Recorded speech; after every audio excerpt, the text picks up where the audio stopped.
EA is on Twitch. Join us Wednesday nights when Alistair, that's me, reads a bedtime story, and Sunday mornings for a few hours of chill gaming. Plus interviews, special guests, pickup streams, and more. Visit twitch.tv/EA podcasts and follow us to be notified when we go live. Plus access VODs of past broadcasts.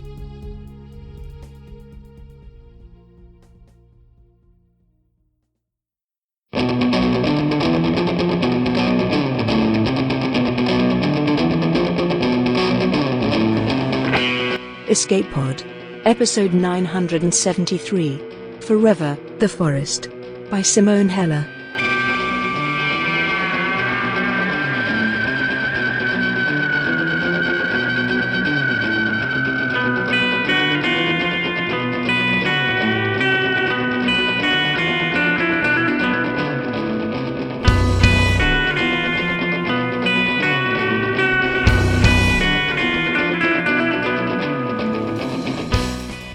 Hello and welcome to Escape Pod, your weekly science fiction podcast. I'm Valerie Valdez, your host for this episode. Our story this week, and our final story of the year, is Forever the Forest by Simone Heller. It originally appeared in Life Beyond Us, an original anthology of SF stories and science essays, edited by Susan Forrest, Lucas K. Law, Julie Novikova, in May 2023. Simone Heller lives on an island in the River Danube in Regensburg, Germany. She has been working as a literary translator for over 15 years. Her first steps in writing in English were taken in 2016 after workshopping with a group of international writers in Munich, and her short fiction has since appeared in several magazines and anthologies. She loves learning all kinds of things, words most of all, but also history, science, and everything about the strange creatures of Earth and beyond. Our narrator this week is Hugo Jackson. Hugo is an author and streamer on the east coast of the USA. Born in the UK, they moved to the US to be with their partner, and has since published the first 3 novels of a 5-book young adult fantasy series, the Resonance Tetralogy, through Inspired Quill. They also stream semi-regularly on Twitch, username Pangolin Fox, and run a yearly charity stream on World Pangolin Day to raise money for one of their favorite animals, the aforementioned pangolin. Now, get ready for a love letter from a tree to a visitor from the stars, because it's story time.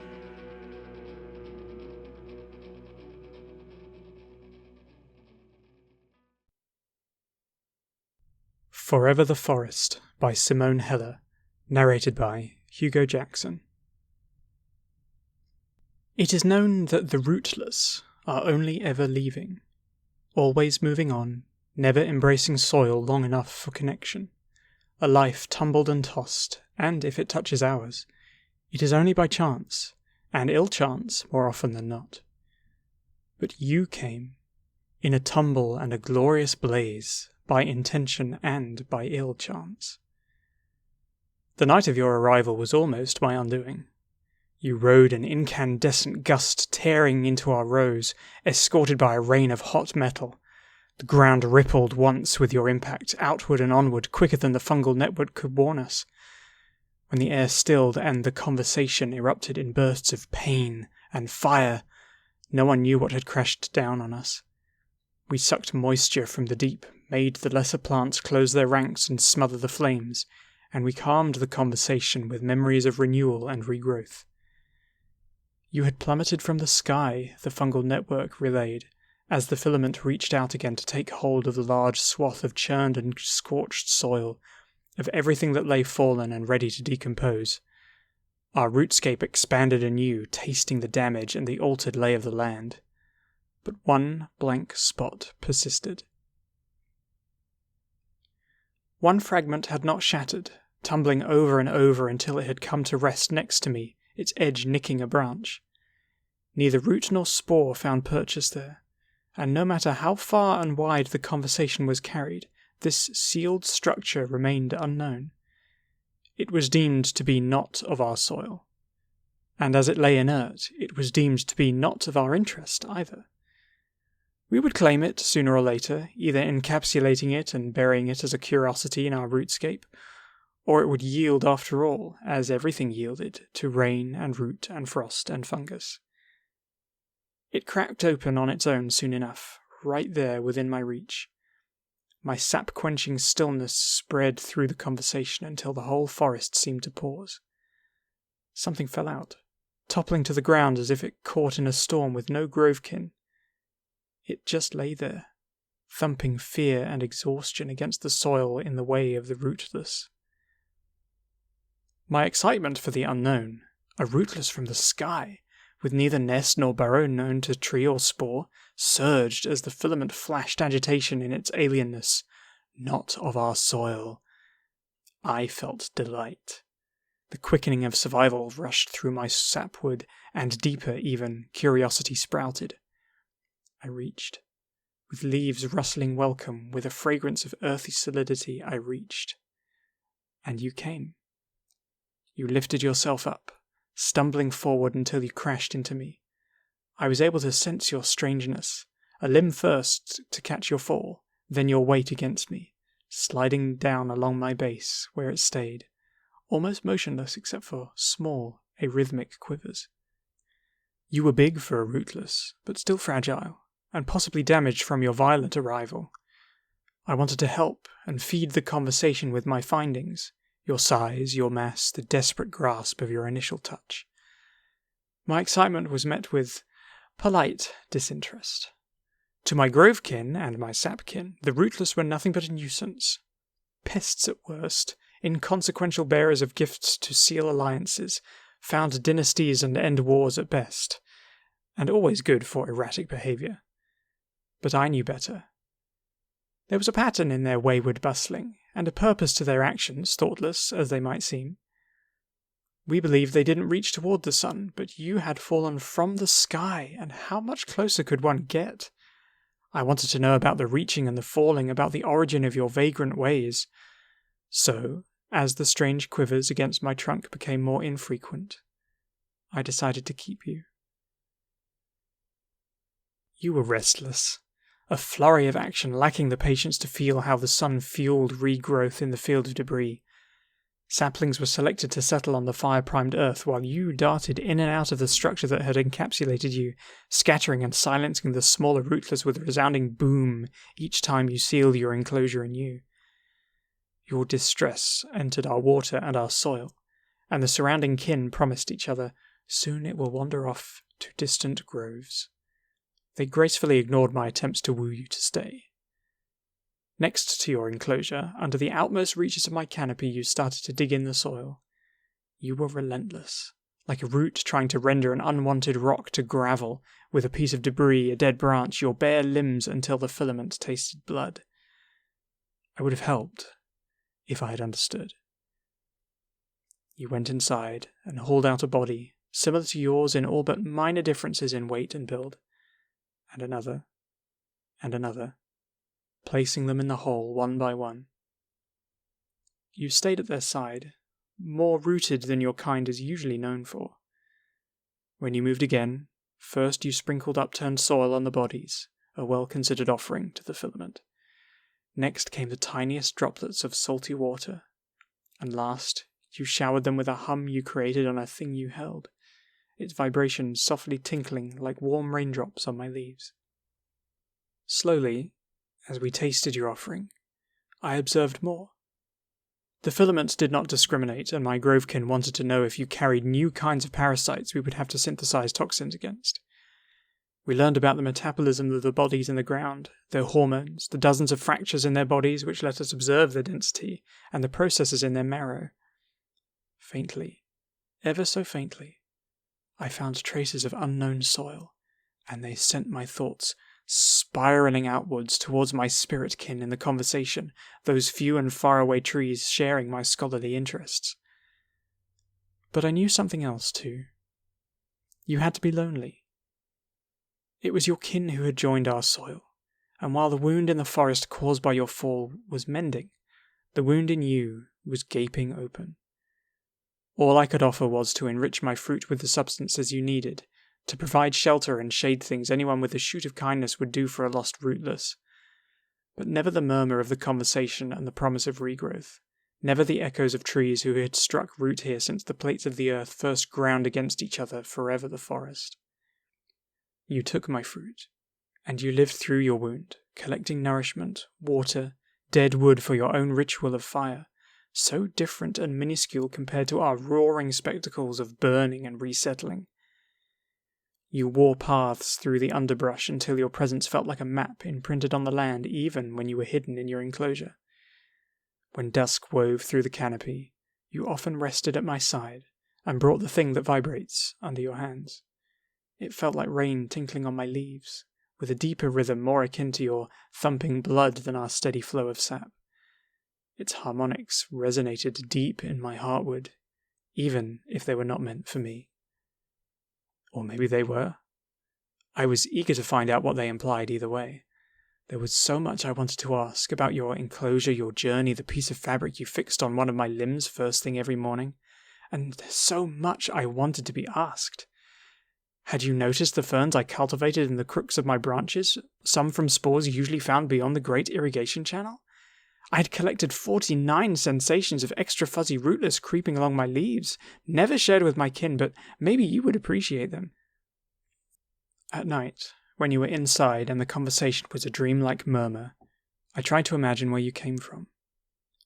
Was it a place shaped by a forest too? And did its eternal whisper mingle with your tinkling there? Or did you hail from stranger lands? I stayed alert, contemplating the cool blackness of the skies we all reach into, the faint movements of light up there, as if a sun-dappled stream ran through the vastness. Faraway suns, my spirit-kin said, when their replies travelled back to me. Not worth wilting away for during the nights. One sun was enough to reach for. These were the maps I lived by, the distant suns wandering the skies, and you forging a path through the forest. Both patterns were strange to me, uprooted, unhinged. But the other scholars claimed the suns were reliable in their revolutions, always coming back. And so were you. You took such great care to adorn me with your piece of fabric every day, and you sought my support, drawn by your own kind of gravitropism. You would lean on me, the frenetic rhythm of your pulse relaxing when I passed my solidity onto you. Any injuries caused by your arrival were healing nicely, leaving only a stiffened ridge of tissue, thick like sanitizing wound wood, rendering your gait slightly uneven. Our world had welcomed you with a fall, but I tried to catch you best I could. You began to tinker on your enclosure in amiable tranquility, and I enjoyed the companionship growing between us. Such delicate structures you handled, even my Grovekin considered you something like our sculptors of rock and ravine. They would marvel even more when you revealed what you were building. It had to be something big. You spent more and more time inside, and dull echoes vibrated along the hull. You gathered the devices you had attached to me and some others to sound us out to the core with electrical impulses, and I imagined you, like me, couldn't wait to grow a deeper connection. What if you built something to help us understand each other better? I was ready to do my part and make it work. Then one day the piece of wreckage finally yielded. It would have been long before you noticed, just a hairline crack in its base, though enough for the filament to squeeze in and thrive in the recesses you never touched, taste what was hidden inside. It was a steady trickle of discoveries as the filament swept over the planes of materials so smooth it could not enter, intricate lattice and fibre structures, dancing electric impulses. Impatience is for the rootless, my Grovekin admonished when I kept nudging.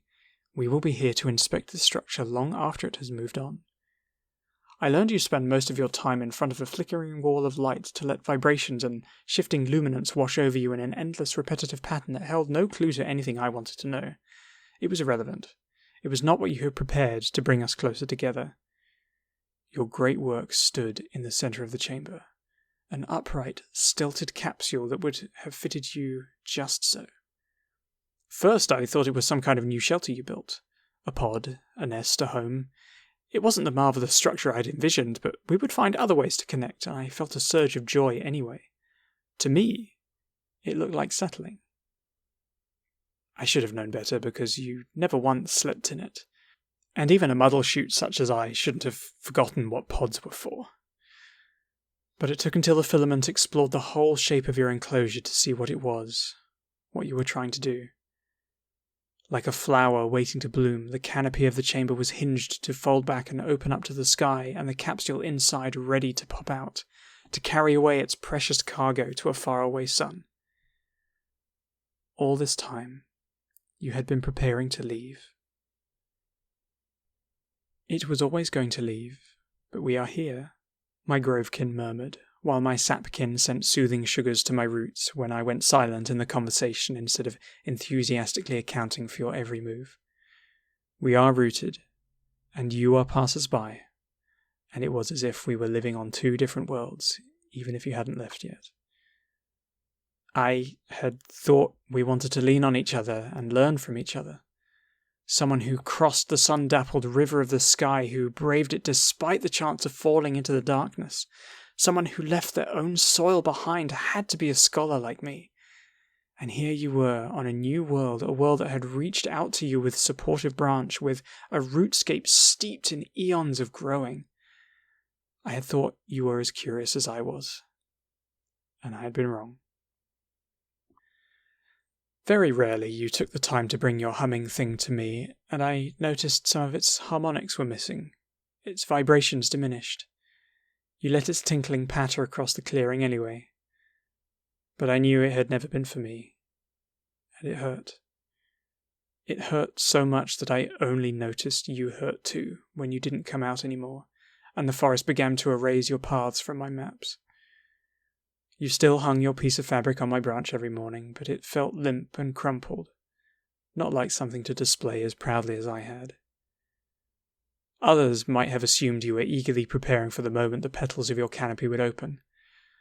But I knew your light touch when you discovered a delicious new fruit, the spring in your step when you climbed sturdy branches to face the wind rustling over the rise and fall of the forest for the first time. Now you stomped across the clearing, kicked your enclosure repeatedly, and there was no eager impatience in your movements, just desperation. And no one to soothe you in a way you could understand. When sweet sugars did not suffice, when you needed to dissipate your hurt into the all-enduring forest, no single being should have to bear such pain. I probed again, observing your earlier efforts more closely. I found the scaffolding you had built, the broken and bent tools you had used for gaining leverage, the scratch marks on the tightly closed petals of your metal flower. I felt the weight of each petal so much more than you, and the way the impact had bent them in shapes that would prevent their elegant opening motion. You had tried your best to pry and cut and scrape, but your flower was never going to bloom. And I understood how the sky must have closed up to you, completely out of reach beyond your locked canopy. How the other suns became an empty dream and you felt stuck, robbed of your vagrant nature, bound to a life grounded and confined instead of tumbled and tossed.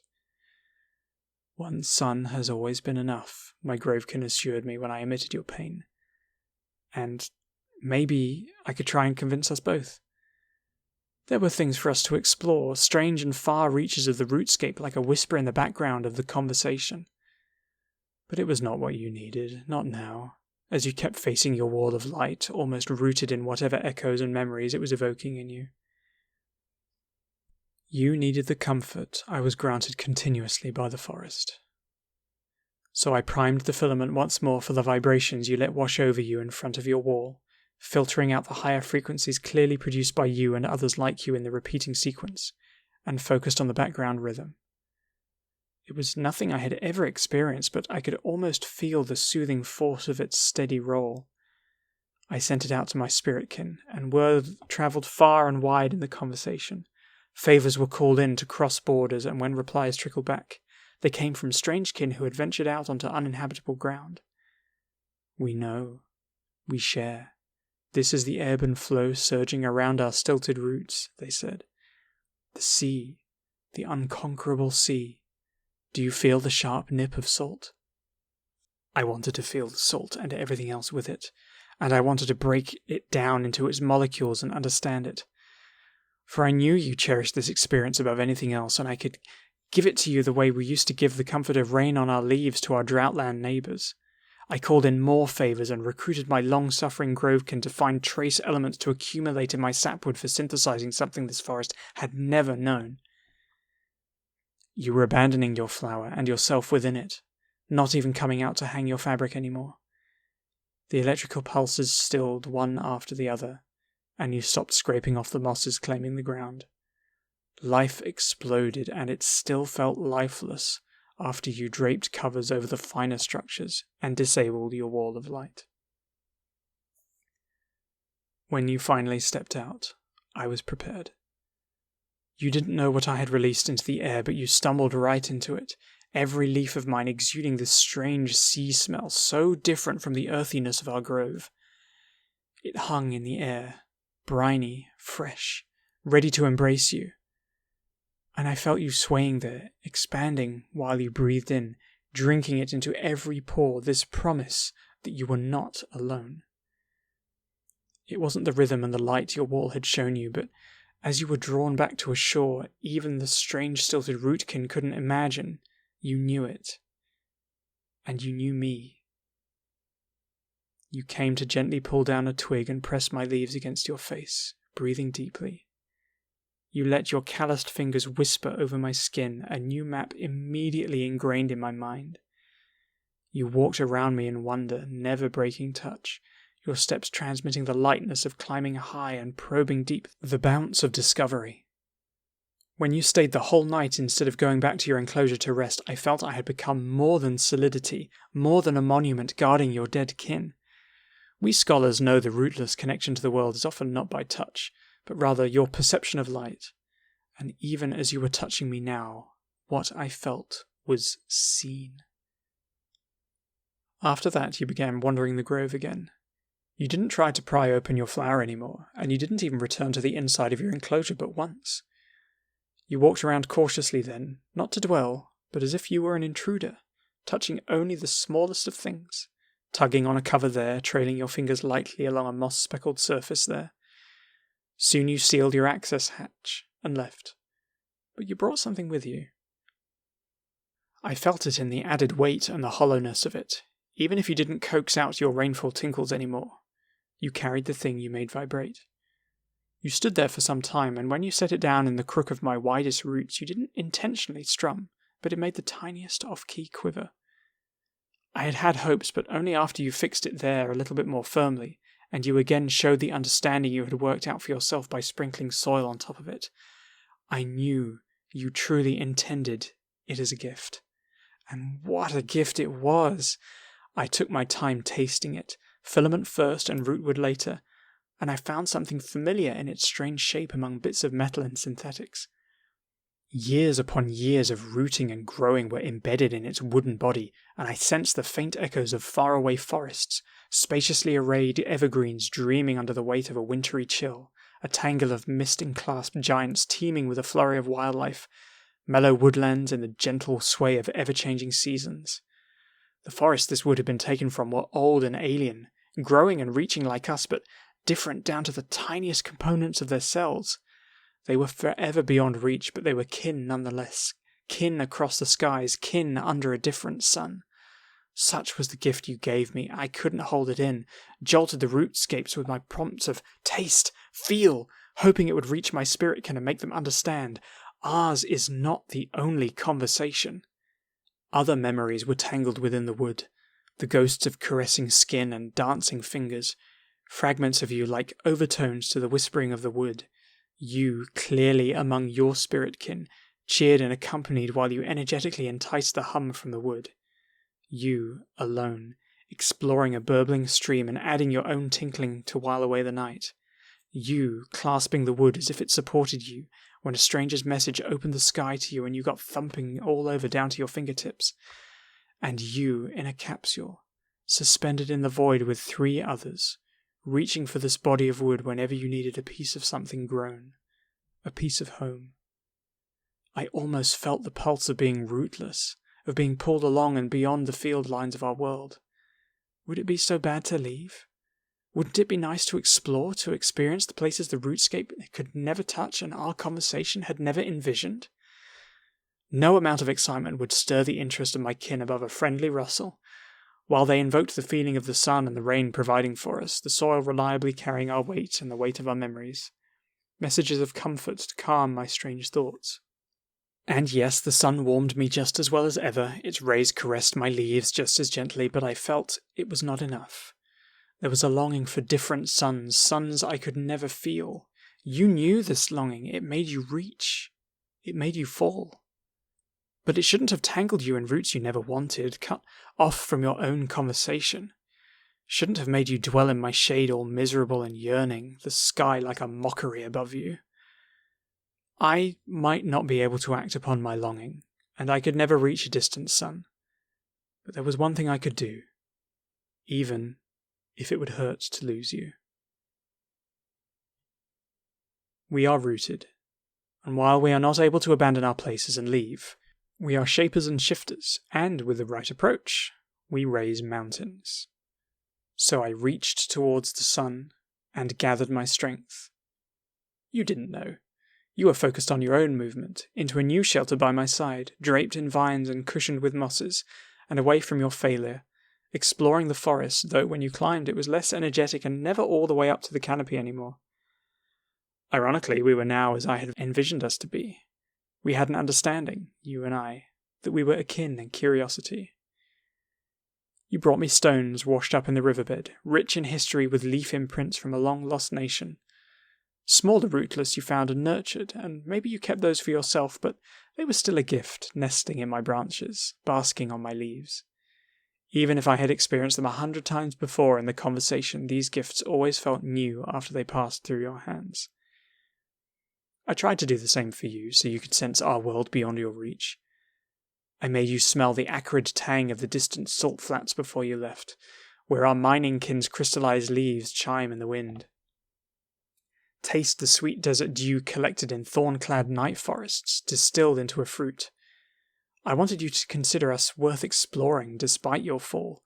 All the while my grovekin sent strength to me no matter what, even when you foolishly brought saplings grown from my fruit out to places where they were completely unsuited for.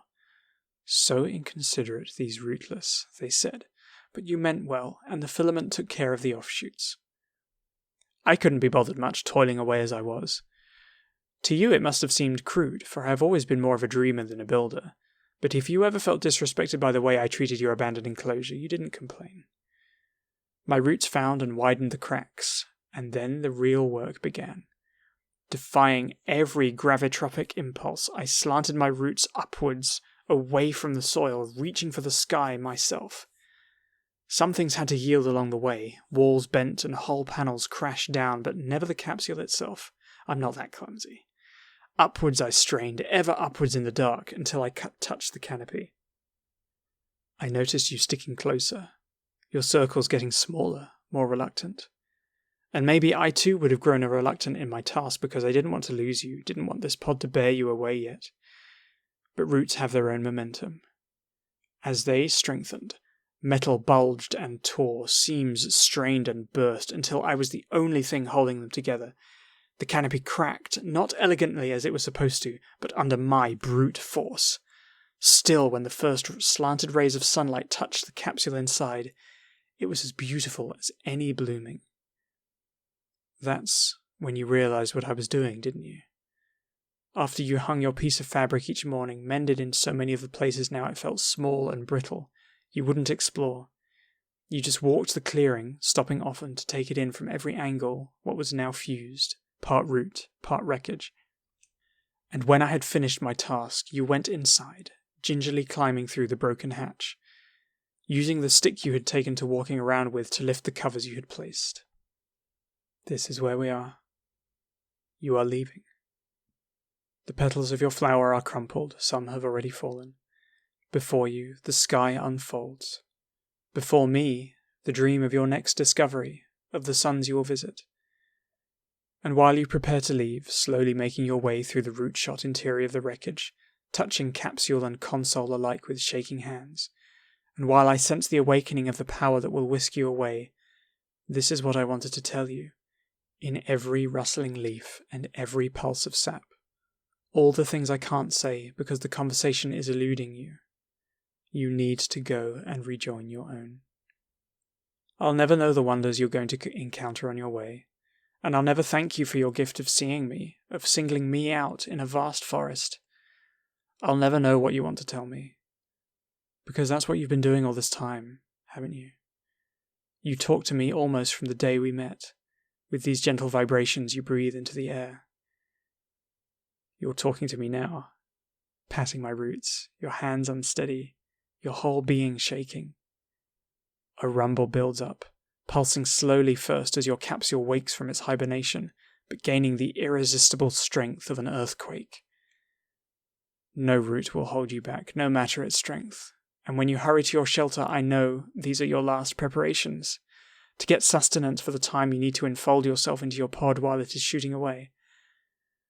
But when you fumble your way back, carefully planting your stick, it is an armful of my saplings you carry, cultivated from my fruit, the ones you always try to spread across the forest. It is them you place into the capsule first. This is when something in me begins to sing, to the tinkling of raindrops and the rhythm of a distant sea. This is when I allow my thoughts to shoot up and accompany you, hurrying ahead even faster and further than I have ever dared to reach. But you, with your shaking hands and your unsteady step, you seal the capsule off, and you back away. The rumbling grows, and you are not inside. You are, in fact, at my side, and your hand is on me, a map of ridges and valleys against my skin, no firmness left in your grip. I brace against the pain every departing pod causes as its power surges. Woundwood will soon seal these gifted roots as they burn away in a blast of heat. The forest is utterly still. In the aftermath of the thundering departure, none of the rootless dare move. A pod capsule once sprung is gone for good, out of reach, but I know it is on its journey. These are our saplings, I want to shout into the conversation. But only you are still able to follow their course, bent back to see them shoot across the sky. I wish them luck on their flight, and should they ever fall, I hope they are met by a friend. You stayed. You are leaning on me harder than ever, your fingers slowly sifting through the soil after you sit down. It is your soil now, too, a conversation waiting to be joined. You stayed. While my saplings are farther away every moment, and the joy of knowing both runs through me like a sun-dappled river. Evening approaches, and you take a slow walk around the clearing, filament already claiming the scattered remnants of the wreckage. Your shuffling steps are gentle, almost too light for me to sense on the upturned soil as you walk in the dusk. The rootless, it is said, are passers-by, only ever leaving. But they may try for roots, and we may try for new suns. And we may both find completion in trying.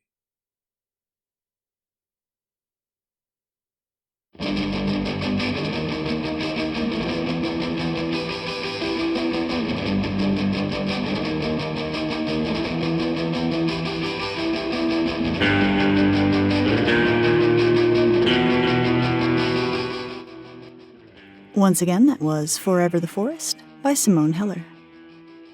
The author had this to say about her story. I love stories that explore and try to translate a different sensorium. Like literary translating, which is my day job, it is an exercise in failure, but opens up interesting spaces. As the year comes to an end, it feels fitting to close things with a story about, on one hand, helping a stranger to survive and thrive in an unfamiliar and sometimes hostile place, and on the other hand, making a new home when the hope for returning to the past is gone. We humans often misunderstand each other, misinterpret things, and cause harm, whether it's intentional or not. But we also have a vast capacity for solidarity and altruism, for empathy and caregiving. Despite the endless hostility of which our species is capable, every day we see examples of people refusing to give up, to give in, to accept what appears inevitable and succumb to futility and nihilism. We continue to strive, bleak as our situations may become, uncertain as their outcomes may be. Even when we cannot hope to see the results of our efforts, like the character in this story, we can load our escape pods with saplings and send them rocketing into the future for the next generation. Every ending carries within it the seeds of a new beginning, as long as we're willing to keep planting them. Escape Pod is part of the Escape Artists Foundation, a 501c3 nonprofit, and this episode is distributed under the Creative Commons Attribution Non-Commercial No Derivatives 4.0 International License. Don't change it. Don't sell it. Please do share it. If you'd like to support Escape Pod, please rate or review us on Spotify, Apple Podcasts, or your favorite app. We are 100% audience supported, and we count on your donations to keep the lights on and the servers humming. You can now donate via 4 different platforms. On Patreon and Ko-fi, search for Escape Artists. On Twitch and YouTube, we're at EA Podcasts. You can also use PayPal through our website, escapepod.org. Patreon subscribers have access to exclusive merchandise and can be automatically added to our Discord, where they can chat with other fans as well as our staff members. This year, several of EA's most generous supporters have pledged to match every gift dollar for dollar between now and the end of 2024. That means if you donate $5, it will become a $10 donation. $25 becomes $50. $42 becomes twice the meaning of life, the universe, and everything to us. Whether you've been a dedicated fan of Escape Pod for years, or just started following the cast, but have never supported us before, now is the perfect time to start. If you make a one-time gift, it will go twice as far today, but if you subscribe, you will have twice the impact for the rest of the year. Monthly donations ensure we can plan ahead with a reliable income, which means we can publish more original stories, devote more time to editorial excellence, plan for the future, and more. Head to escapeartist.net/support-EA for details and to see all the available donation options. If you're an Apple user, in order to avoid additional fees added by Apple, make sure to subscribe using a non-app method, such as your device's browser. Our opening and closing music is by Daikaiju at daikaiju.org. And our closing quotation this week is from Ursula K. Le Guin, who said, "We're each of us alone, to be sure. What can you do but hold your hand out in the dark?" Thanks for joining us, and may your Escape Pod be fully stocked with stories.